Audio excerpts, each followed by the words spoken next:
It's been a minute, but what it do, baby? It's your boy Baki back with another one.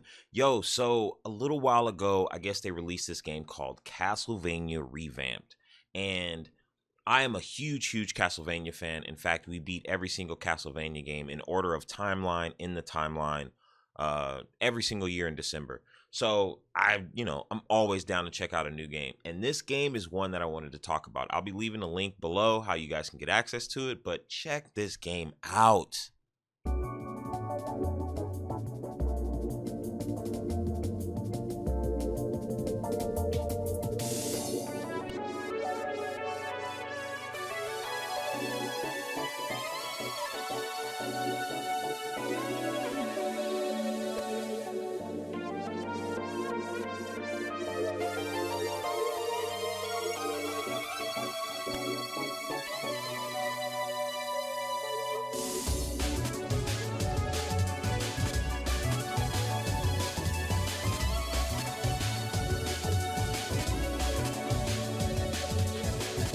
So I guess I'm gonna treat this kind of like a review, if you will, man, like a good, bad, ugly, if you will. Like me and my boy Dougie do when we do reviews with movies.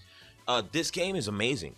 From pretty much start to finish, I was impressed with how many cameos and different moments are from other Castlevanias. There's so many little things that you may notice, and some things that are brand new as well, that are just placed in such great spots. So essentially, Castlevania Revamped is somewhat like the first Castlevania game, but in a Metroidvania world.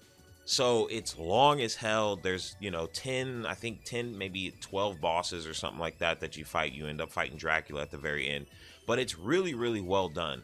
And I think it's just one of those games that should be talked about because Konami obviously doesn't give a damn about it anymore. So it's pretty vital to the Castlevania world that we get something like this.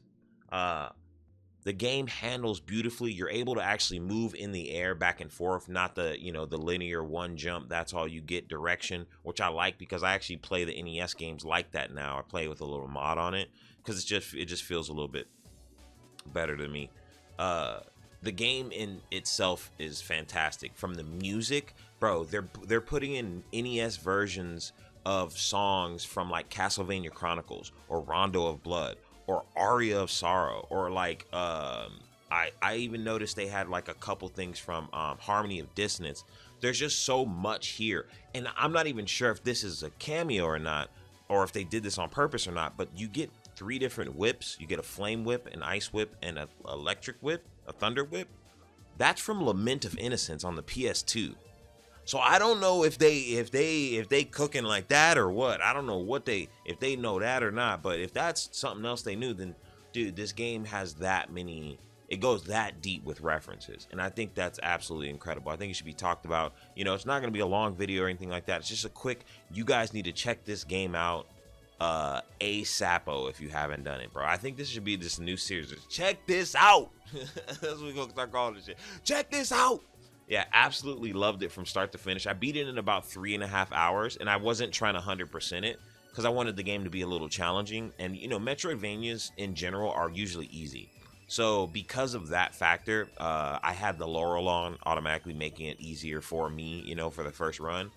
But I just didn't get a lot of upgrades. I only had there were so many white dots I still had on my screen because I didn't get any of the upgrades, the hidden items and stuff that would bring your health up to, crazy amounts. So, it was very, very interesting, very, very fun. They've added pretty much every dynamic thing from every Castlevania game in a weird, moldy way. What I mean by that is, like, in the later Metroidvania games, right? You're usually not playing as a Belmont because the Belmont's lineage was broken with Rondo of Blood. That's the last time a Belmont touches it until Julius Belmont. So with all the other Metroidvania games, from Alucard to Shanoa to fucking Jonathan, even, like, no Belmont is holding the whip anymore, and the scheme changes drastically pretty much. I mean, Jonathan, I guess, does hold the whip, but you don't hold the whip for a while in that game, Anyways, the whole point is, in this game, you're back to Belmont, but they've given you the the things that were great in other games. And what I mean by that is, because it's sort of a Metroidvania, you have a diagonal whip up, and you can lock yourself in place with the L1 button. So if you press the L1 button, you can lock yourself in place and hit in any direction that you want to hit in an 8-way.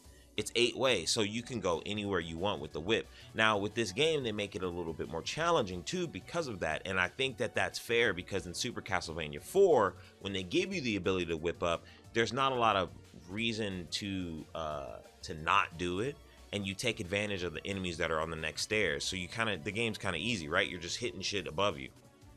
So with this, they've like made the game more challenging, in fact.